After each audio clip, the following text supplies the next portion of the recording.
એટલી કે ભગવાનને ગુરાવવાની.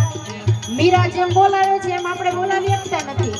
મીરા આખી એનામાં ઓતપ્રોત થઈ જતી હતી. એને ખાવાનું ભાન રહેતું નહોતું, પીવાનું ભાન રહેતું નહોતું. એટલી બધી પ્રશ્નમય થઈ ગઈ હતી. શું આપણામાં એટલી તાકાત છે? શું આપણે એટલું ભજન કરી શકીએ છીએ કે એ ભગવાનને બોલાવે ને ભગવાન આવે?